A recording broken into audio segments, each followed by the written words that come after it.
ವರ್ಷದ ಮೊದಲನೇ ಹಬ್ಬ ಸಂಕ್ರಾಂತಿ ಹಬ್ಬ ಅಂದ್ರೆ ಬರೀ ಎಳ್ಳು ಬೆಲ್ಲ ಅಂದ್ಕೊಂಡ್ರ? ಅದರಲ್ಲಿ ಫಲ ಎರಿದು ಕೂಡ ಒಂದು ವಿಶೇಷತೆ ಆಗಿದೆ. ಬನ್ನಿ ಇದನ್ನ ನಾನು ಯಾವ ರೀತಿ ನನ್ನ ಮಗಳಿಗೆ ಮಾಡಿದ್ದೀನಿ ಅಂತ ನಿಮ್ ಜೊತೆ ಶೇರ್ ಮಾಡ್ತೀನಿ. ಸಂಕ್ರಾಂತಿ ಹಬ್ಬದ ದಿನ ಸಂಜೆ 6 ಗಂಟೆ ನಂತರ ಮಗುವನ್ನ ಚೆನ್ನಾಗಿ ರೆಡಿ ಮಾಡಿ ಒಂದು ಮಣೆಯನ್ನ ಇಟ್ಟು ಅದರ ಮೇಲೆ ಅಕ್ಷತೆ ಮತ್ತೆ ಹೂವನ್ನ ಹಾಕಿ ಮಗುವಿನ ಕೂರಿಸಿ ಮಗುಗೆ ಅರಿಶಿನ ಕುಂಕುಮ ಹಚ್ಚಿ ಅಕ್ಷತೆಯನ್ನ ಹಾಕಿ 5 ತಟ್ಟೆಗಳನ್ನ ರೆಡಿ ಮಾಡ್ಕೊಬೇಕು. ನಾನಿಲ್ಲಿ ಎಳ್ಳು ಬೆಲ್ಲ ಕೊಬ್ಬರಿ ಸಂಕ್ರಾಂತಿ ಕಾಳುಗಳನ್ನ ಹಾಕಿರೋ 1 ತಟ್ಟೆ, ಹಣ್ಣನ್ನ ಹಾಕಿರೋ ಇನ್ನೊಂದು ತಟ್ಟೆ, ಕಬ್ಬು ಹೂವು ಎಲೆ ಅಡಿಕೆ ಬೆಲ್ಲ ಮತ್ತೆ ಕಾಯಿನನ್ನ ಹಾಕಿರೋ ಇನ್ನೊಂದು ತಟ್ಟೆಗಳನ್ನ ರೆಡಿ ಮಾಡಿ ಎತ್ತಿಟ್ಕೊಂಡಿದ್ದೀನಿ. ಈ 5 ತಟ್ಟೆಗಳನ್ನ ಮಗುವಿನ ಮುಂದೆ ಇಟ್ಟು ಮಗುವಿಗೆ ಒಂದೊಂದೇ ತಟ್ಟೆಗಳನ್ನ ಮುಟ್ಟಿಸಿ ಆಮೇಲೆ ಸೇರು ಅಥವಾ ಒಂದು ಪಾವಿಗೆ ಈ 5 ಮಿಶ್ರಣಗಳನ್ನ ಸೇರಿಸಿ ಮಗುವಿಗೆ ಫಲನ ಇರಬೇಕು.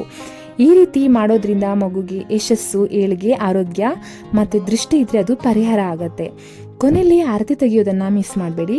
ಆರತಿ ತೆಗೆಯೋದ್ರಿಂದ ಮಕ್ಕಳಿಗೆ ಆಗಿರೋ ದೃಷ್ಟಿ ಪರಿಹಾರ ಆಗುತ್ತೆ. ಈ ವಿಡಿಯೋ ನಿಮಗೆ ಇಷ್ಟ ಆಗಿದ್ರೆ ಲೈಕ್ ಶೇರ್ ಕಮೆಂಟ್ ಹಾಗೆ ಸಬ್ಸ್ಕ್ರೈಬ್ ಮಾಡಿ. Thank you.